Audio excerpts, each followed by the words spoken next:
Hello students, welcome to the PNT coaching classes learn easily and smartly. तो आज हम देखने वाले एक क्वेश्चन जिसमें बोला गया है how is the council of states formed. यानी कि इस क्वेश्चन का मतलब ये स्टूडेंट्स की जो काउंसिल ऑफ स्टेट्स है, काउंसिल ऑफ स्टेट्स यानी क्या होता है मैं बता दूं, राज्यसभा। एंड इसी को हम बेसिकली परमानेंट हाउस या फिर अपर हाउस भी बोलते हैं। तो जो ये राज्यसभा है या काउंसिल ऑफ स्टेट्स है वो कैसे फॉर्म होती है, कैसे बनती है, आज के इस वीडियो में देखेंगे। तो चलिए करते हैं स्टार्ट।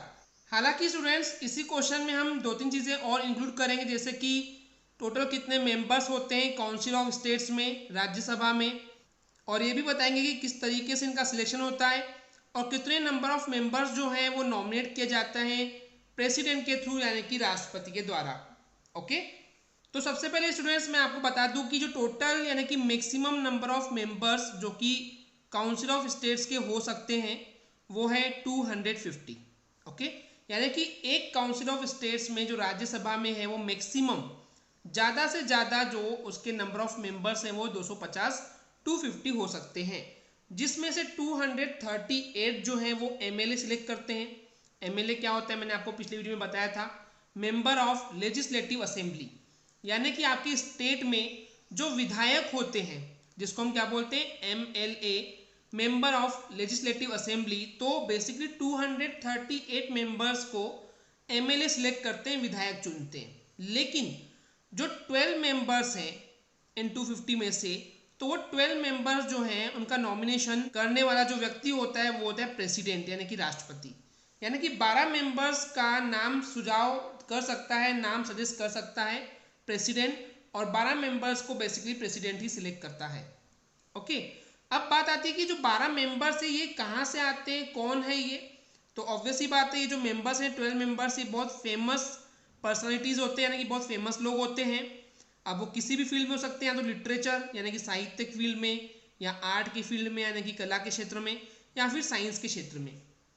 तो बेसिकली क्या होता है स्टूडेंट्स, आपको पता होगा कि एक बार जैसे कि सचिन तेंदुलकर को नॉमिनेट किया गया था, तो इस टाइप से अगर कोई लिटरेचर में, आर्ट में, साइंस में जिन्होंने कुछ खास किए हैं उनका नाम नॉमिनेट कर सकता है प्रेसिडेंट, वो भी member for the council of states के लिए यानी कि राज्यसभा के मेंबर के लिए। इतना क्लियर है स्टूडेंट्स। अब बात करते हैं कि जो राज्यसभा होती है, जो काउंसिल ऑफ स्टेट्स होते हैं, इसके जो मेंबर्स होते हैं क्या वो डायरेक्टली चुने जाते हैं पीपल के द्वारा, जनता के द्वारा? तो नहीं। ओके, तो जो मेंबर्स हैं इसके यानी कि काउंसिल ऑफ स्टेट्स के, राज्यसभा के, वो इलेक्ट नहीं होते हैं, चुने नहीं जाते हैं ओके डायरेक्टली, बल्कि वो चुने जाते हैं इनडायरेक्टली। कैसे होते हैं मैं आपको भी आगे बताता हूँ। तो बेसिकली स्टूडेंट्स जो स्टेट असेंबलीज के जो मेंबर होते हैं यानी कि MLA, member of legislative assembly, वो चुनते हैं, इलेक्ट करते हैं इन काउंसिल ऑफ स्टेट्स के मेंबर्स को यानी कि राज्यसभा के सदस्यों को, राज्यसभा के मेंबर्स को। अब देखिए होता क्या है, एक्चुअली मैं थोड़ा सा आपको ब्रीफ कर दूं। देखिए क्या होता है कि एक पूरी कंट्री हो गई ना हमारा, ये जो ये एक पूरा देश है, ओके, पूरा एक इंडिया देश है। उस देश के लिए दिल्ली में एक संसद बनी हुई है जिसको हम पार्लियामेंट बोलते हैं। ओके, वो हो गया पार्लियामेंट। ऐसे ही हर एक स्टेट में, हर एक राज्य में बेसिकली ऐसे असेंबली होती है जिसको हम बोलते हैं स्टेट असेंबली, ओके, या फिर बोलते हैं लेजिस्लेटिव असेंबली। ओके, तो आप ये बोल सकते हो कि स्टेट का पार्लियामेंट है वो, ठीक है। तो सेंट्रल गवर्नमेंट के लिए पार्लियामेंट होता है और स्टेट गवर्नमेंट के लिए लेजिस्लेटिव असेंबली या फिर स्टेट असेंबली होती है। तो जो एमएलए होते हैं, जो विधायक होते हैं, वही बेसिकली काउंसिल ऑफ स्टेट के मेंबर को चुनते हैं। ओके, अब इसके बाद एक इंपॉर्टेंट चीज है कि it is a permanent house. ये जो काउंसिल ऑफ स्टेट्स होती है ये परमानेंट हाउस है, टेम्पररी हाउस नहीं है। ऐसा क्यों बोला गया है मैं आपको समझाता हूँ। देखिए स्टूडेंट्स होता क्या है, जैसे कि लोकसभा में क्या होता है जनरली कि 5 साल बाद वो लोकसभा खत्म हो जाती है, राइट। देखिए सबसे पहले मैं आपको बता दूं कि मैंने आपको ये पिछली वीडियो में बता चुका हूं कि जो सेंट्रल गवर्नमेंट होती है उसके 3 मेन स्ट्रक्चर होते हैं। एक होता है लोकसभा, दूसरा होता है राज्यसभा, और तीसरा होता है प्रेसिडेंट, राइट।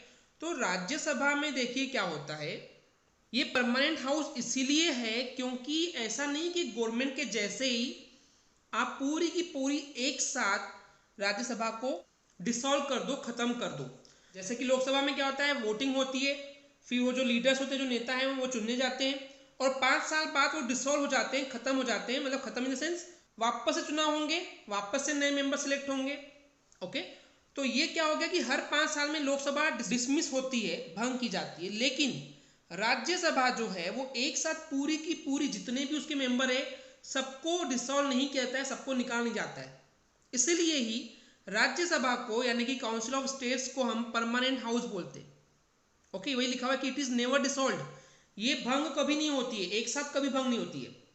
ओके, यानी खत्म हो जाए 5 साल बाद जैसे चुनाव वापस होंगे, इसमें राज्यसभा में ऐसा कुछ नहीं होता है स्टूडेंट्स। ओके, ऐसा क्यों होता है मैं आपको समझाता हूँ। देखिए होता क्या है, राज्यसभा के काउंसिल ऑफ स्टेट के जितने भी मेंबर हैं उन सभी का जो टर्म होता है, जो टेन्योर होता है, जितने समय तक वो काम कर सकते हैं वो होता है 6 ईयर्स, 6 साल का काम होता है।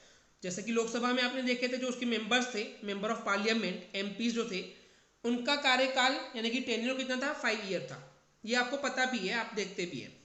पर राज्यसभा में काउंसिल ऑफ स्टेट में हर एक मेंबर का 6 साल का समय होता है, तो 6 साल बाद वो चेंज हो सकते हैं।